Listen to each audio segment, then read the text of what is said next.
Hello, this is Fear Dragon coming at you with another StarCraft 2 netcast. Today we have game number 3 between SlayerSCella and mTwDimaga. If you have not seen game number 2 or even game number 1, go ahead and just zoom back in those videos just a little bit. Go ahead and check those out. Some really awesome games, some really awesome plays out of both of these players.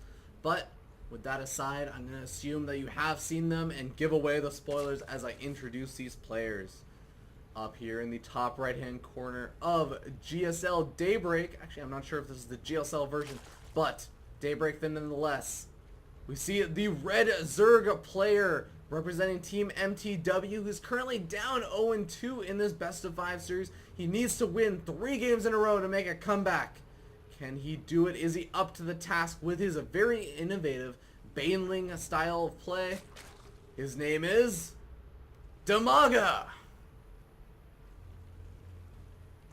And his opponent spawning in the bottom left-hand corner of Daybreak as the pink Protoss player. Definitely liking that new color.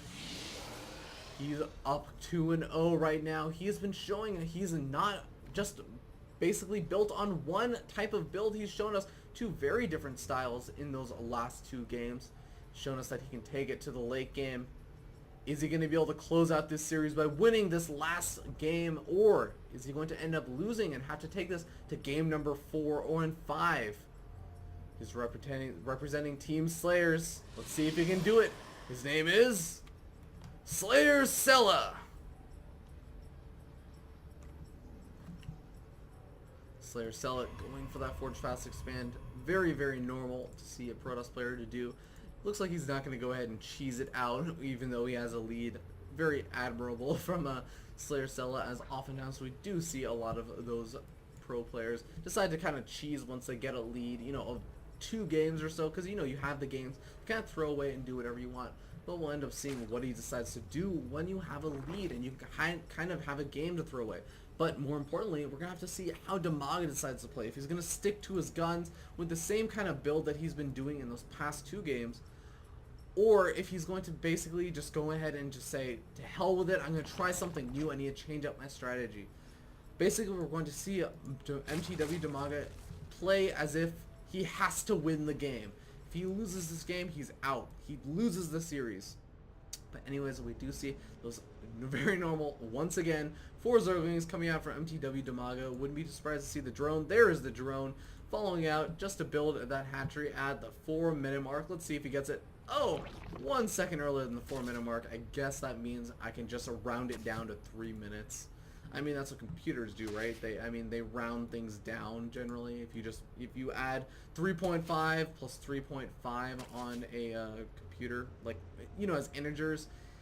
I'm a programmer, so you're gonna have to forgive me. But yeah, it'll just treat it as, oh well, that's 6, right? Because 3.5 rounds down to 3, and 3.5 rounds down to 3, and 3 plus 3 is 6. Anyways, enough nerdy computer knowledge, all that random shebang. We're going to go ahead and get back into this game. We do see that SlayerSCella opting to get these 2 gas guys is pretty early. Once again, he's definitely going to feel comfortable going for that kind of tech route once again. Might be seeing that Stargate play out of him. We might be seeing that robotics facility push off of those 6 gateways once again. Or we might actually, you know what, I'm actually thinking that's probably not going to be the Stargate play, since we do have this +1 weapons already coming out, and we don't really, I don't think that this is going to be a +1 Void Ray Zealot push, but, you know, I could be proven wrong. It has been a little bit since I have seen that, and, you know, this map is not exactly great for it, considering generally you want to utilize that by planting a pylon that can somehow warp into the main, or, you know, into the natural, but really there's no real good place to put that pylon, so I'm not really favoring that kind of style on this map. So likely going to be seeing some kind of gateway pressure out of SlayerSCella. Meanwhile, Dimaga, he's just droning up. There's really not much to say about what he does at this point in the game. Looks like he is going to be sticking to his guns once again, at least up until the 8 or so minute mark, I would have to say. We might see some rearrangements around that time. But, you know, just kind of droning up. 4 Zerglings once again, droning up, getting that Zergling speed, delaying that lair for an obscene amount of time. I'm really just liking that regular old hatchery tech. A very innovative and kind of different style than we generally see.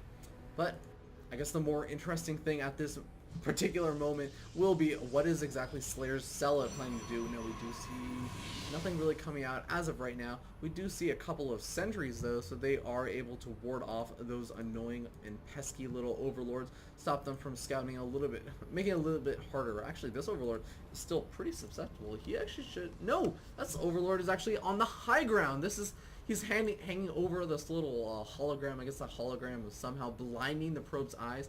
I guess it acts as some kind of stationary magnetic field that stops the probes from actually seeing, since I guess the probes are robotic, correct? I mean, I know it says that they're... no, it actually doesn't say that they're biological. Anyways, enough with that.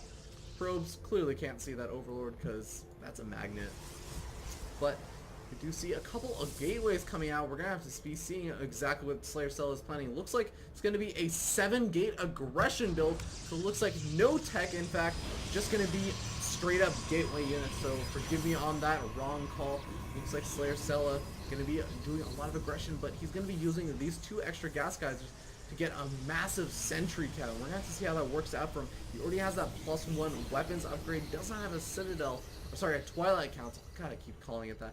Doesn't have a Twilight Council to start +2 as you'd oftentimes see in, say, a Blink, or, you know, a Blink Stalker aggression off the Forge Fast Expand. But in the meanwhile, he's going to be moving out. We do see a pretty scary force, actually. I'm not sure if mTwDimaga is going to be prepared for it, but this is definitely a nice reaction coming out from him. He sees that that force is moving out. He's going to be throwing down these spine calls. I'm just not sure if they're going to come up in time. Now, SlayerSCella might be a little bit more cautious about trying to immediately rush out onto this creep, since he knows that creep can be very dangerous if your opponent has a large number of Zerglings. Looks like, yes, he is going to go ahead and wait for that next reinforcing wave from that pylon over here. In nice little positioning, he's going to be able to warp in those zealots, and, or I guess just stalkers in this case, on that low ground. And he does have a good number of force fields ready and waiting for these Zerglings, but we're going to see if he's going to be able to push into this spine crawler while the Zerglings are moving, and they're going to be able to do some nice damage to those stalkers. They don't have blink or anything. We do see a couple of those force fields going down. That's going to be basically SlayerScella's main defense as the Zergling count just skyrockets up. And you have to remember, SlayerSCella is in a bit of a committing position at this point, just because he's gone for those 7 gateways. But now we do see that creep spread is definitely going to come in handy for Dimaga. He's going to be able to see that, yes, there are in fact these stalkers moving into the natural, but now we see the Banelings already actually over here. We're going to see how good are the force fields of SlayerSCella here. They've been pretty good in the past, but oh my god, those Banelings are getting so close. They actually do manage some very big hits off, but none of the sentries go down. They manage to survive with almost no health. Oh my god, that's actually so painful for Dimaga to see. Look at how many of those sentries are just completely dead. That could have been so much of that energy killed. But honestly, even still, I have to say mTwDimaga definitely holding off that aggression very, very well. We can go ahead and take a look at the work account. We can see he's already up about 15 supply. Clearly, SlayerSCella has no chance of getting a 3rd expansion, at least, you know, a couple minutes ago at least, just because he was investing so heavily in warping in all of those units. Now just investing in a Twilight Council is going to try and take this 3rd expansion, but he does have to be a little bit careful if Dimaga does decide to do any kind of big Zergling, you know, kind of counter-attack-ish styles.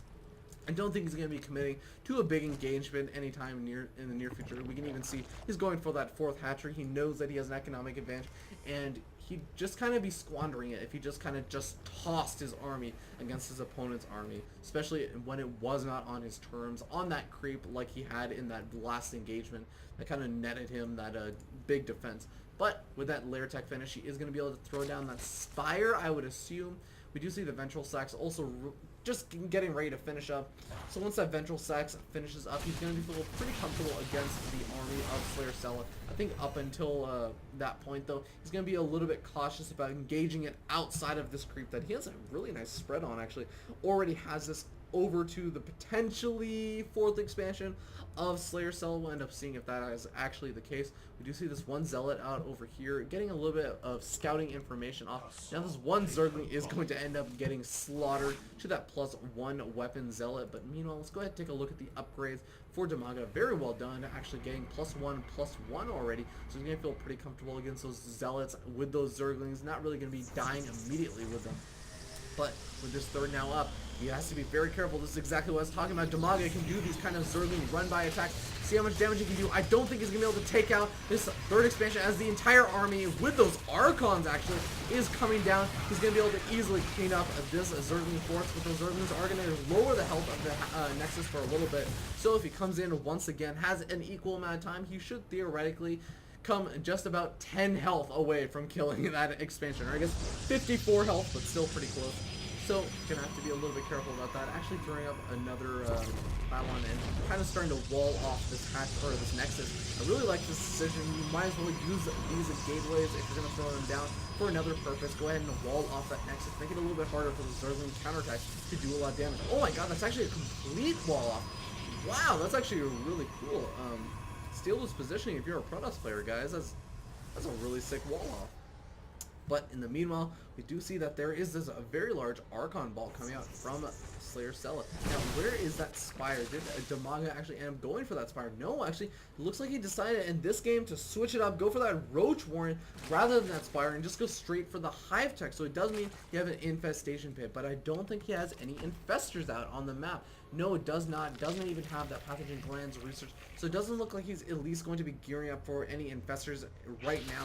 But it looks like he might be gearing up for some good aggression right now, as he's already loaded up to all of those Overlords with those Banelings. Has that Overlord speed as well, knocking down those rocks with those Zerglings.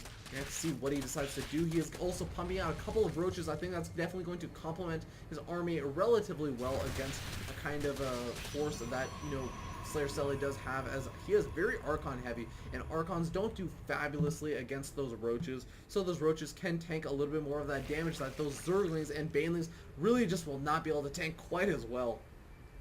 Especially since they are those light biological units that are very clumped up, so they take a lot of that splash damage that those Archons do. But hold that thought. Looks like SlayerSCella looking to put on a little bit of aggression of his own, maybe?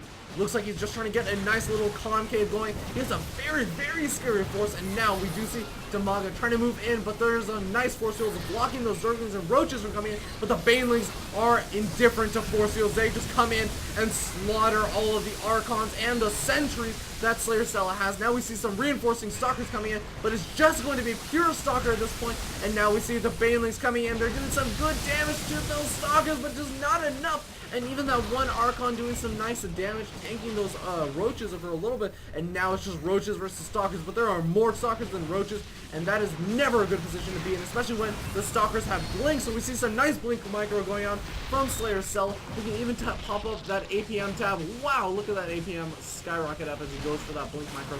But in the meanwhile, we do see that +2, or actually +3 weapons finishing up for SlayerSCella. So if he did not already have an advantage at this point in terms of his army, he's going to have an even bigger one, that +3 weapons finishes up. But that Hive Tech has been finished for quite a while. We're going to have to see whether or not mTwDimaga is throwing out an Ultralisk Cavern or anything. I don't see anything of the sort, actually. That's actually going to be a huge cost, or a terrible position for him, as he really just does not have a big army to deal with this. He's pumping as many Zerglings as he potentially can, and is going to be coming in right over here, but he's not really engaging with his entire army all at once. We do see them now starting to swarm in, but this is really nice positioning from SlayerSCella. He's definitely going to have the advantageous position up here on the high ground, and it's going to be very difficult for Dimaga to defend his 4th expansion up here, while SlayerSCella has this huge Stalker force up here at this little choke point. And now we do see that the Roaches and Zerglings are starting to breach in a little bit, but it's just not going to be enough. It might actually be enough. No, it doesn't look like it. Oh, it's going to be so close. There are some reinforcing Zerglings coming out. A couple of Zealots warped in. I really like this decision with those +3 upgrades. Definitely going to be able to do those 2-shotting action on those Zerglings. But now we do see the Stalkers are just in too good of a position for those Zerglings to deal the massive amount of damage that they need to. And we see continuous reinforcements of Zerglings coming in, but only 2 Zerglings or 4 Zerglings coming out over here. And those Broodlings are going to help a little bit, but it doesn't matter. That 4th expansion is down. The Stalkers blink out, and they're going to feel pretty happy. They know they've taken out the 4th expansion. He's going to go ahead and see what other damage he can do, but honestly at this point he could probably just pull out and be happy. But there's going to be the GG coming out from mTwDimaga. So very well played from SlayerSCella, taking out mTwDimaga with that 3 base around 17-minute. Very scary timing push with that big Stalker and Archon force with a couple of those Sentries mixed in. Although honestly, those Sentries really just were not able to do as much damage as they might have liked to, just because those fabulous Baneling drops coming out from Dimaga. Really doing a good job cleaning up all of those sentries and a good number of those Archons as well. But still, great Blink Stalker micro from SlayerSCella, able to take this best of 3 series, going 3-0. So, congratulations to SlayerSCella on that. Anyways, now that I finally finished the series, let's go ahead and take a little bit of a cool down. Hopefully you enjoyed my video. If you enjoyed my video in any capacity whatsoever, go ahead and subscribe and like the video. You're already there. It's youtube.com/FearDragon64. You can also check out my Twitter and Twitch.tv account. That's twitch.tv/FearDragon64, twitter.com/FearDragon64. And I always forget to put this one first because I feel like it's the most important one. But please send your replays, and actually, you know what, not even just your replays, but just any really cool replays of games that you want casted. You can send those to feardragon64@gmail.com. Of course, all this information is going to be in the description below, so go ahead and check all of that stuff out. But hopefully you guys enjoyed it. Please leave a comment below. Also, if you have any feedback or, you know, you have anything to say, you decide that you want to scream how much you hate mustard, go ahead and say you hate mustard in the comments below. Thank you guys so much for tuning in, and I will see you guys next